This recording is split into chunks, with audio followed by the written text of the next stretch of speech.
have expanded to 100 acres, making us the largest train museum west of the Mississippi. And the museum was started by 14 young men, all under the age of 20, except for 2 of them who were in their early 20s. The streetcars from Los Angeles, which is what they started collecting. We eventually added railroad equipment too, so we became a full-on railroad museum. From the beginning it was museum, or it was like rail station? Most of these rails you see here were used rails that were donated to us by railroads that no longer needed them and things like that. Okay. So it wasn't quite that simple. We had to go tear them up and then truck them out here and reinstall them wherever we needed them. We have tons of used rails still in the back of the property that for future use. Los Angeles. The Los Angeles streetcar system was founded in the 1870s with horse-drawn vehicles, and it lasted until 1963. The design is very typical of the early streetcars.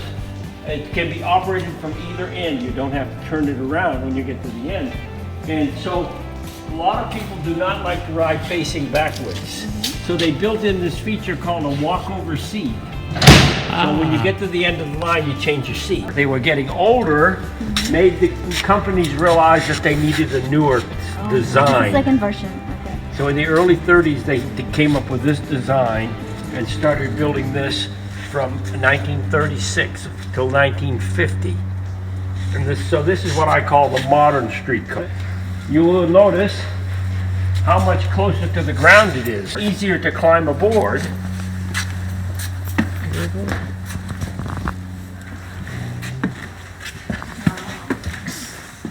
Once you do get aboard, nice comfortable padded seat, not an old wooden seat like over there. It's upgraded. And if it's rush hour and the car is full and you're having to stand, you've got this pipe to hang on to. Over there's a handle on the back of the seat that somebody's sitting in. Okay.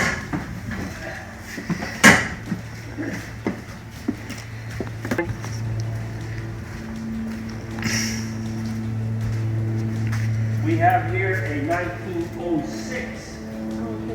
This was 21, this is 1906. The main difference between the two is that up until about 1913, wood was the only thing that they used in the construction. So this is an all wooden car.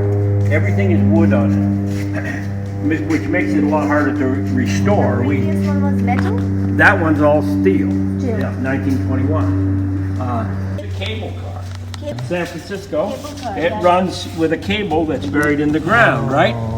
The green car is from Japan, Kyoto, Japan. It was built over there in 1910. This is the rarest car in our collection.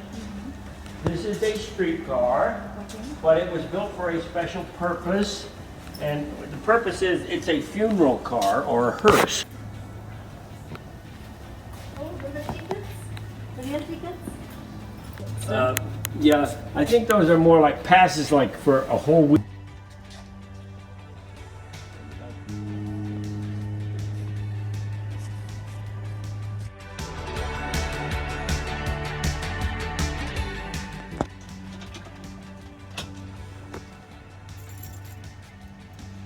What we call narrow gauge. We talked about narrow gauge in the other building being 3 1/2 feet.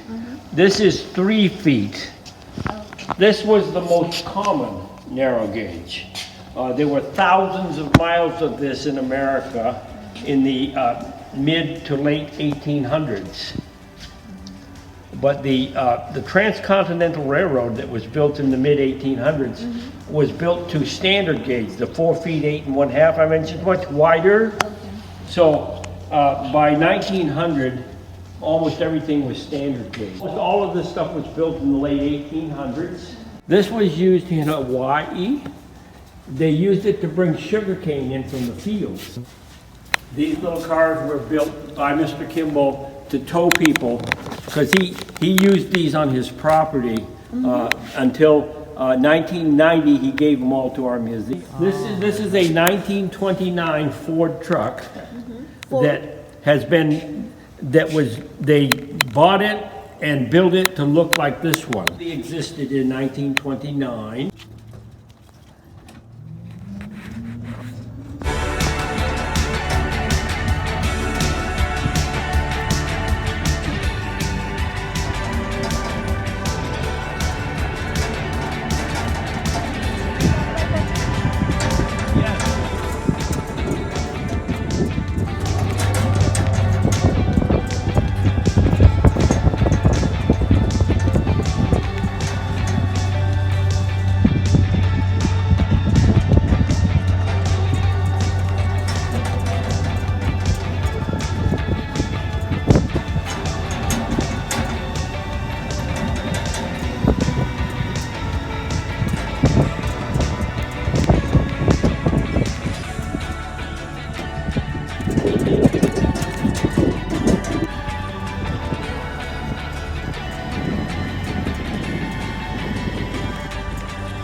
wanted to go to Los Angeles, you rode on the big red cars, as they called them.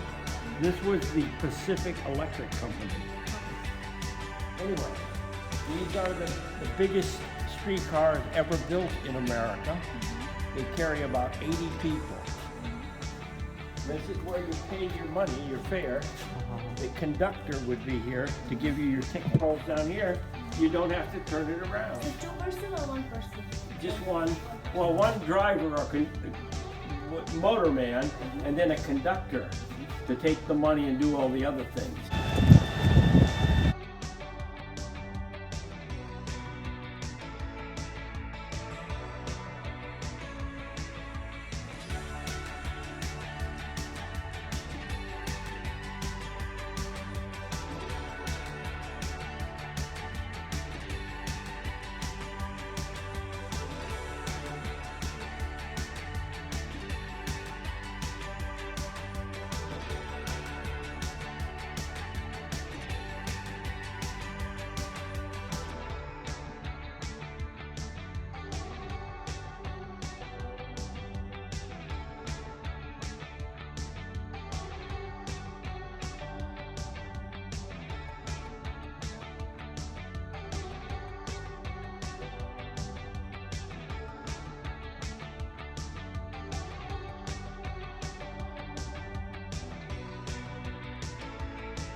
Charge, but if you'd like to leave us a donation, we have a place in there to do that. Okay. Thank you, brother. All right.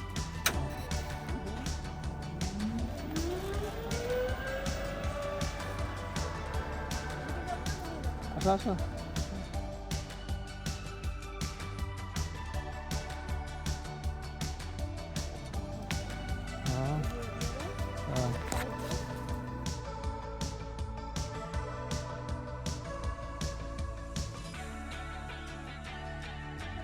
জিনিস লাগায় সে টেনে নিয়ে যায় ওটি কিন্তু একটা মানে ওটি একটা